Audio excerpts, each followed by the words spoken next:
Welcome to the Real Estate Investing Club. This is the place everyday real estate investors gather to share their best stories, biggest insights, and favorite tactics to grow a portfolio of cash-flowing properties in today's market. Here's your host, Gabe Peterson.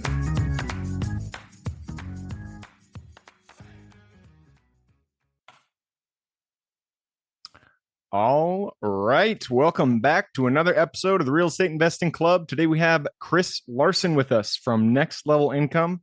Chris is a jack of all trades when it comes to real estate investing. He's big on multifamily, but he also has experience in self-storage, my favorite, car washes, which I'm super excited about, short-term rentals, all, if you name it, I'm sure Chris has been there. So Chris, I'm super excited to delve into this. Welcome to the show.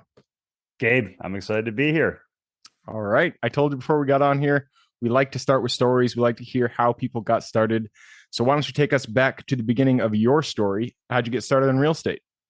Yeah, Gabe, thanks for asking. So I like to say real estate's a get rich slow game. And people look and they're like, wow, how do you do all this? Well, I started when I was 21 and I started like a lot of people with failure. And the failure was I was investing in the stock market and I was day trading in the 90s. And yeah, and it's, I got lucky. I had some success, as a junior in college, I was making about $5,000 a month day trading. Oh, bad. But yeah, it was good. But then there was bad days too. But even worse, there were bad nights or sleepless nights. And I just remember laying there. And even if you're doing well, right, day trading is not investing. I think that's important. You're basically creating this job for yourself. And I was laying there at 3 a.m. one morning before I got up and pounded like a monster drink so that I could, or no, they didn't have Monster back then. It was like a Red Bull, right? Red Bull, yeah. Red Bull, the original. And it didn't give me wings. It just got me through like the morning there. And I was just like, I can't. I'm like, I'm 20 years old. I'm like, do I want to be 40 and be doing this? And by the way, I tell like the whole story in detail in my book that if you're listening today, you can pick it up at our website for free, nextlevelincome.com. Just click on the book link. And I'm happy to send you a copy. But long story short, if you want to read the long story in the book, I said, no, this is not for me. And I learned all I could about investing, true investing. I read over 250 books and I bought my first property at 21. And the reason I got into real estate, Gabe, is because I like the fact that you could use, little money down. I bought that first property with $3,000 of my own money. It was a $90,000 townhouse. I had a mortgage on that property. It was all in. It was like $600 or $700 a month. And I had 3 bedrooms and I rented the bedrooms for around $300 a month. I kept the big one. Each individually. Yep, Nice. each individually to students because I was still in college. Yep. So I got to live in the big bedroom and I basically got to live rent free. And then what was really cool is because I didn't make a lot of money back then, and I was under the cap, I could take the losses from the rental property and write them off against my income. I worked for the school at the time. Wow. So I was making money after you were taxes. ahead of your game back there. I was never thinking about taxes when I was in college. Well, we can talk. I actually went to a tax course by a former IRS agent. I think his name was Sandy Botkin, if I remember correctly. So picture a 20 or 22-ish year old kid sitting there in the front row of this tax course, right? But I think it's an important lesson. And the lesson is, if you learn the rules, then you're going to be better at playing the game. I tell people that, whenever they poo-poo, tax strategies or doing that and like, oh, the rich don't pay their fair share. I'm like, if we sat down to play Monopoly and I read the rule book for the last 20 years, and by the way, it changes all the time with taxes, right?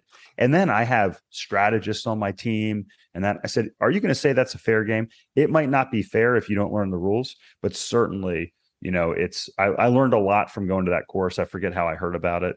And then I structured my investing strategy after that. And obviously real estate has some tremendous tax benefits. And one little residential property, they're pretty good. But when you get into some bigger stuff, like you mentioned, Gabe, the multifamily, the self-storage, the mobile home parks, it can be pretty phenomenal. Absolutely, man. There's a lot of good gems that I like from that starting story. But starting with day trading, I tried that a little bit and man, I feel you. It sucks. The ups and the downs. It's just too brutal. Emotionally draining. Yeah. And even when you get those big days, then the bad ones are right behind you. So I get that. And I like that you said that you realized it's not investing, because it is a true job. And investing is really, in my opinion, it's something that comes, like you said in the beginning, over the long haul. It's not something that comes today. It comes 10 years from now because of what you're doing today. So great start to your story. You got into real estate investing. It sounds like you started with house hacking, which is a great start for anybody out there That's is what we call it listening. now. Yeah. I think that is a solid strategy. I wish I did that in college, rented out rooms, because that's a really good way to go. But you didn't stay there for long. You moved on to the commercial side. How did you get into multifamily from those first few, house hacks? Yeah, so you said it, I didn't stay there long, and the truth is it felt like a lot longer. So 21, and then I ran out of money pretty quickly. I bought 5 properties. Was it 5? Built a nice portfolio. Some of those properties were pretty high quality properties.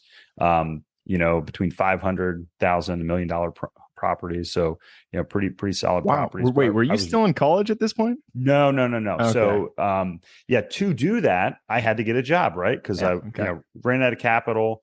And then also banks are like, hey, like you don't make any money. We're not going to lend you any more money. You're 20 years old, man. Yeah, exactly. So I got through the first couple, and then I rapidly found out I got to go get a job.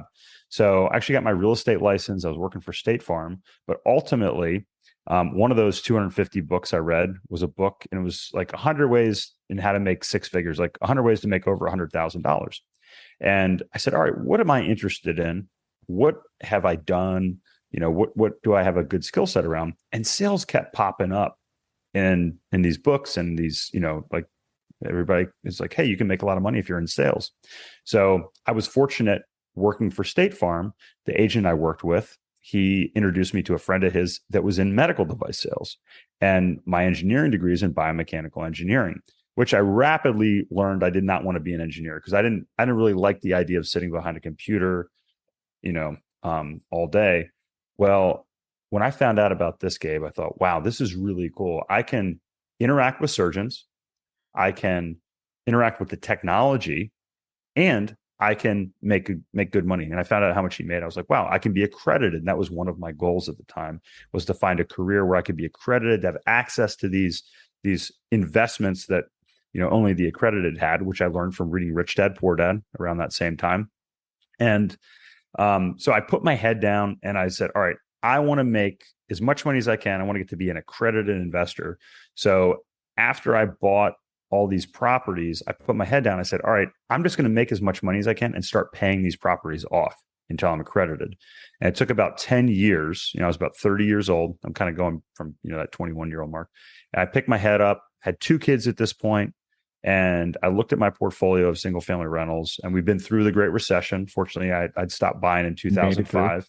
Yeah, we made it through. Didn't lose anything, fortunately, because we followed the numbers, and the numbers weren't working after 2005. So we held tight, kept conservative amounts of loans and debt.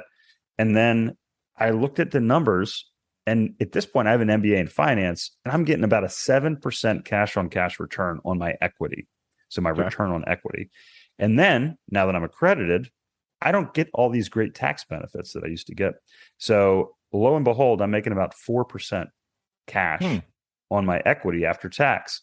And I said, there's got to be a better way. And I was having the same conversation to somebody at a meeting with my wife. And he said, why don't you look into multifamily? This is around 2012, 2013. And I said, it's kind of the same. And he goes, well, there's some differences. Talk to my friends who he didn't say it this way, but they syndicate deals.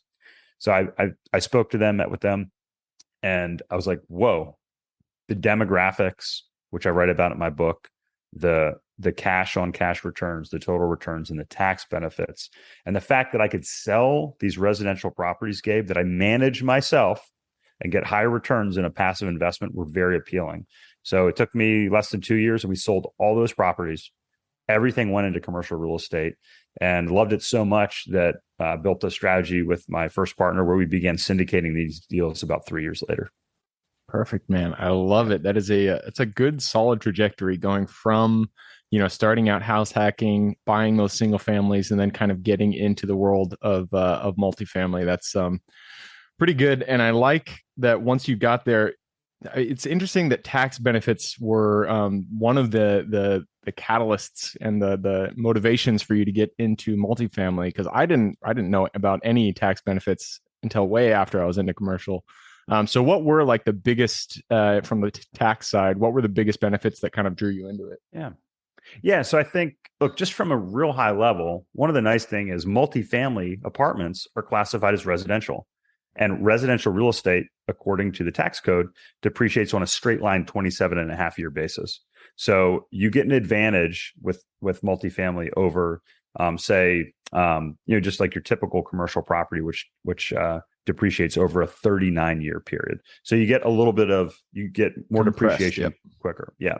The other thing is that multifamily has more depreciable assets in it. So when you buy an apartment complex, you're typically getting you're getting the washer dryers if they have them, all the stuff in the kitchen, the stoves, the fridges, all this stuff, the fixtures, the landscaping depreciates even faster than that, according to the IRS.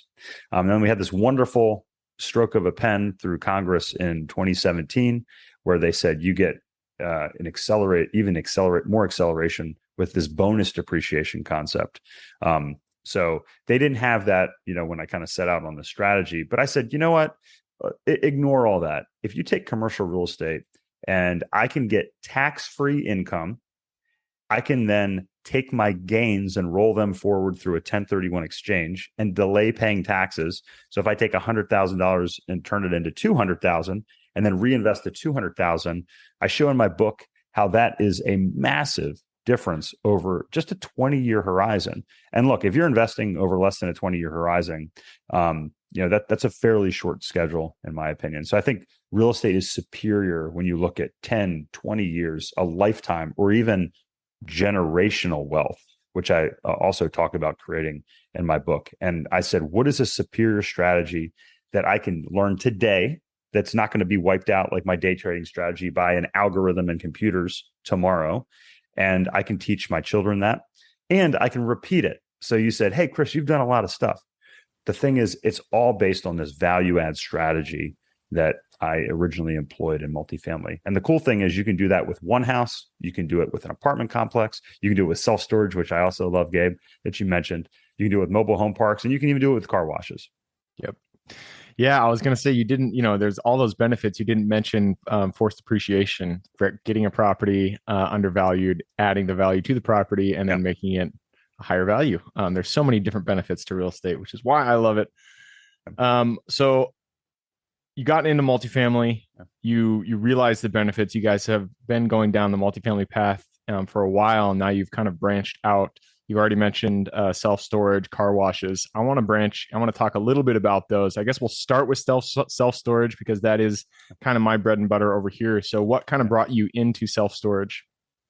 Yeah. So listen, I liked self-storage. I liked mobile home parks. I liked multifamily.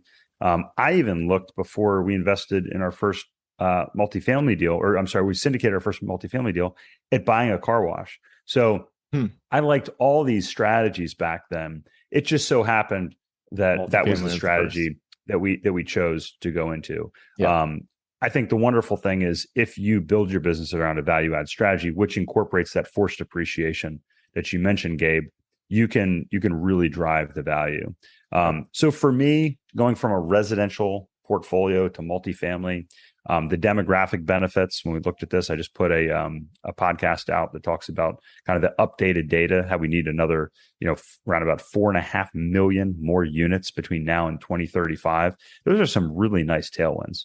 I've actually heard, and I'm sorry to jump in here, but I've heard interesting reports that there's a number of the larger markets, particularly on the coasts, have actually hit supply demand curve, where now there is an oversupply of multifamily housing, which I thought was kind of interesting because people have always been saying that we're so undersupplied on the multifamily side, and now I can't remember. I think it's like maybe Crexy or something. I can't remember who it was, but they said that there is, we have hit that mark. Is that something that you're seeing as well?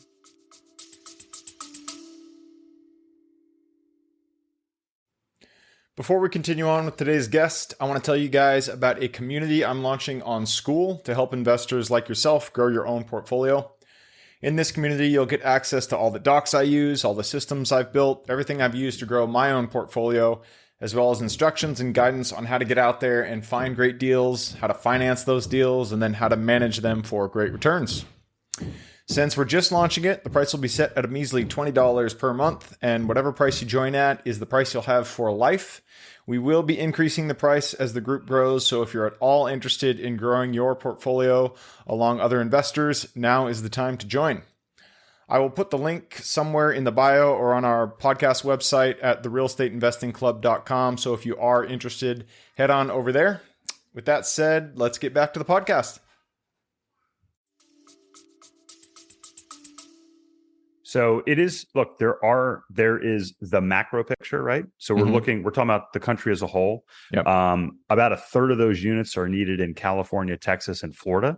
So if you extract those and you say, hey, we're going to build a bunch in New York City or DC, and these are markets, by the way, I don't personally invest in. We don't target, but we're targeting large markets where there are people moving. And the other issue is, so there's kind of this push and pull. So we can build new apartments, but that doesn't mean those are affordable. Those aren't affordable. So I think it depends, one, what market you're in, and two, what product you're talking about. So a lot of the urban core, the urban cores in some of these coastal markets, they were overbuilt, and the outperformers have been, these Sunbelt cities, the Southeast, the suburban markets have been outperforming the urban markets, and specifically garden style, which is kind of like 1, 2, 3, 4-story multifamily, has been really outperforming over the past decade. That makes a lot of sense. And so you talked about demographics. That's kind of been a theme across, when you decide to buy multifamily. I'm huge on data. I love getting my hands on it. What are the sources that you go to when you're looking at a new metro to decide if the demographics are favorable for your investments? Yeah, so we have a service we subscribe to, so we get really high level data through that. But if you're listening and you don't want to pay tens of thousands of dollars for a service, and you said, hey, like, what markets are good for me? I love like United Van Lines. You can go on there and you can see where people are moving. You can also look at, that's like real high level. You can also pull data from the US Census Bureau. So you can look at what cities are growing. So that's kind of the top level. Like you want to be buying in cities that are large and growing faster than the national average. You also want to, in my opinion, those cities should be in states that are business friendly, that have landlord friendly laws. So I mentioned California, Texas, and Florida. We don't love California from an investment perspective because there's some challenges, with respect to demographics. People are moving out of California, and there's some challenges with respect to landlord and tenant laws. So, we don't want to own a property where somebody can stay there for a year rent free and we don't have the ability to evict them. That's not a good business model. And then the other thing you can do is you can look, locally and say, hey, what type of employers do cities have? Right. So, Seattle has a ton of tech companies. It's got a lot of medical. We were just talking about, some of the time that I spent out there. It has, defense contractors, and although I know Boeing's taken some hits here recently, but those are some things you also should look at. And then you can look at local data. And again, you don't have to be a subscriber to one of these expensive services. You can search locally and just say, hey, what is the average income? That's another great one. So I'll explain this in 10 seconds. If you want to rent something for $1,000 a month and you say, hey, I'm comfortable that's 25% of someone's income, well, then they should be taking home around $4,000 a month, say $50,000 a year. If the average income in an area is $30,000 and your strategy depends on you going from $1,000 to $1,500 a month, you may not have enough people renting there. If the average income in that area is $100,000 and there's expensive homes in that area, that's going to be on the other side. That's probably going to give you a lot of upside there. So hopefully that gave kind of a nice top-down perspective from that in something that everybody can use. Yeah, that's a good rule of thumb. And if anybody out there is looking for a cheap or a completely free way to get demographic information, what I really like is bestplaces.net. It'll give you, Use that site. positive or negative net migration to metros. There's a good amount of data in there that you can pull. So that's a website to check out.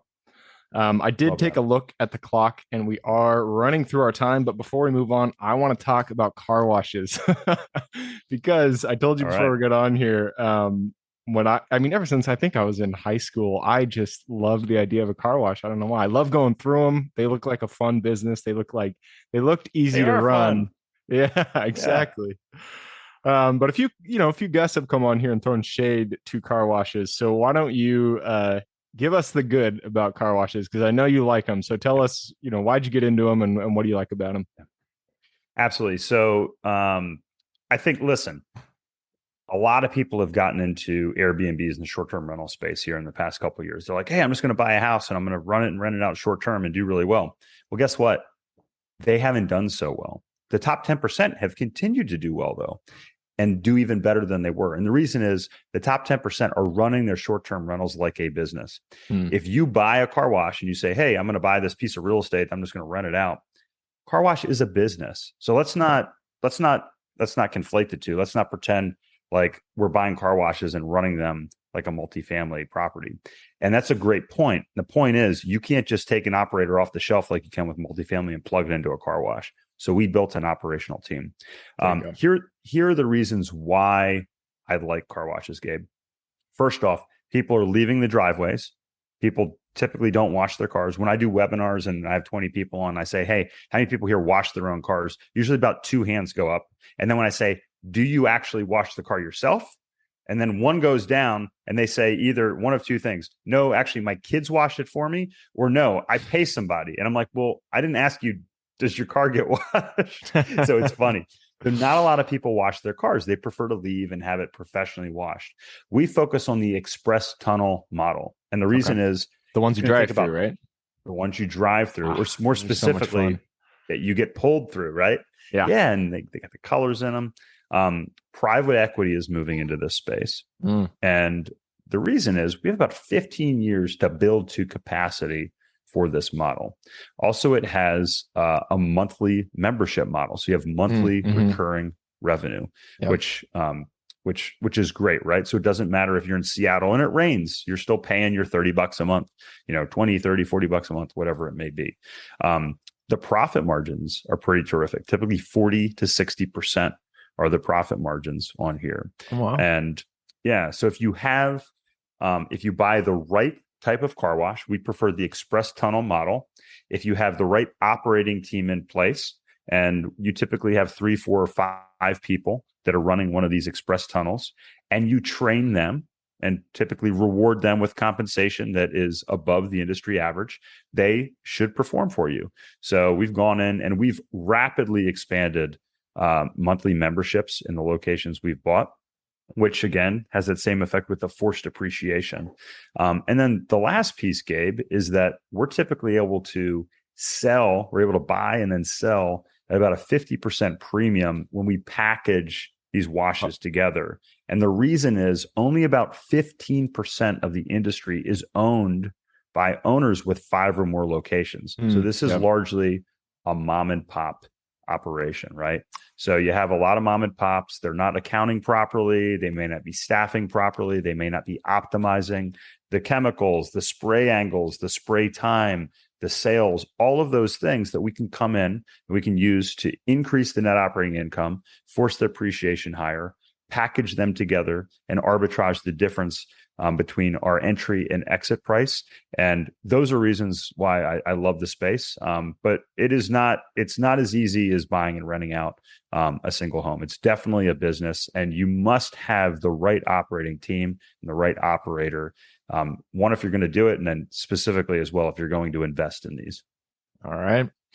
Who knows? Maybe I'll have to look back into those. But the mom and pop model, that does make sense. That's kind of what I figured in the industry. I didn't really have any hard data, but I kind of figured that a lot of them were owned by individuals. So yeah, makes a lot of sense to me. You guessed correctly. Yeah, we're usually buying 1, 2, locations per owner, and then we're packaging them together for investors as portfolios. But it's like herding cats getting these things together for sure. Yeah, I can imagine. Every time I go through them, I look at the number of people that are working at these facilities, and I'm like, why are there so many people here? But I'm sure there's a reason. I'm sure you guys have nailed down those operations to a T for sure. All right, it is time. We are past the 15-minute mark, so it's time to jump into the quick question round. Are you ready? Rock and roll. Let's do it. It starts with books or any form of education. Give me 2 recommendations, one for general life wisdom and one for real estate specific. Yeah, so general life wisdom. I love the book Lifespan. And Lifespan is about how aging is a disease and it's not inevitable. So if you want to have a bigger impact on this world, you want to enjoy the wealth that you've created, or you want more time on this planet to create more wealth and more of an impact, I think you can get a tremendous benefit from that. Is it cheating for me to recommend my own book on Not at all? Let's hear it.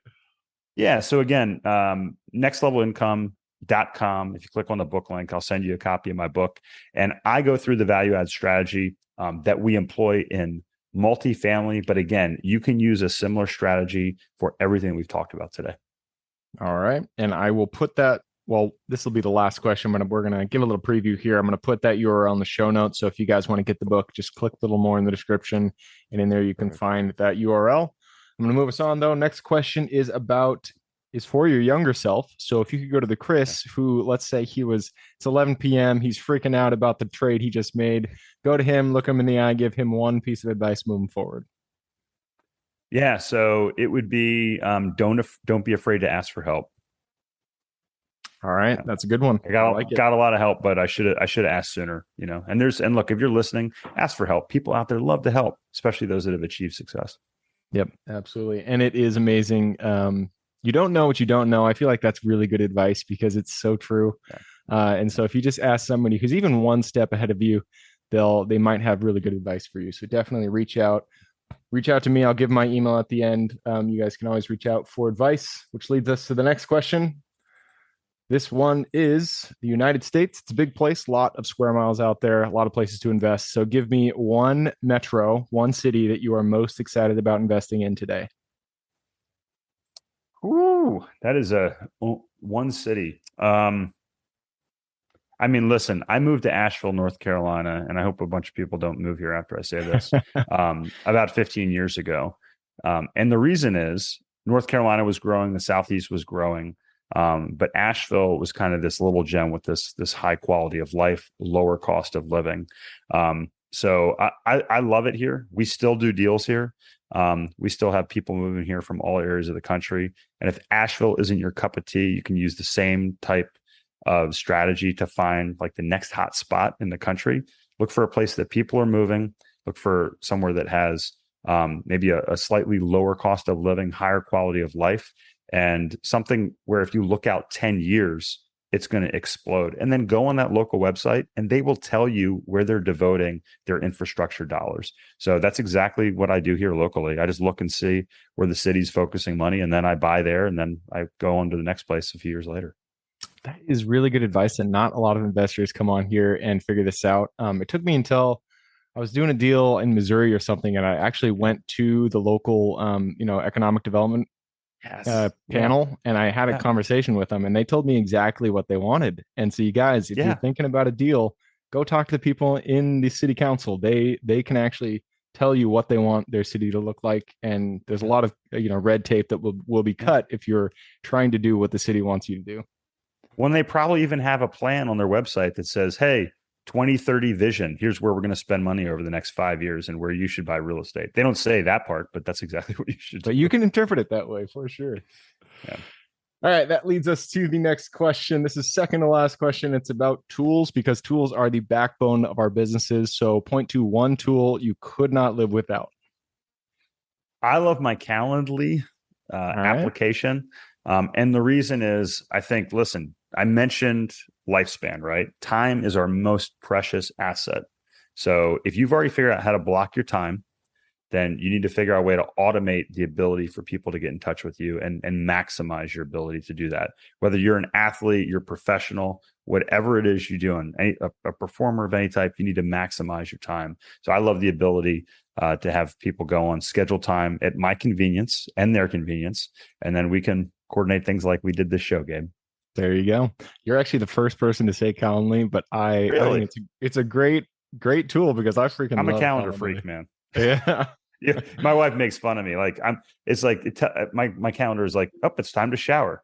Like, all right, gotta go shower. My calendar says to do so. Every week, once a week. There you go. Don't need any more.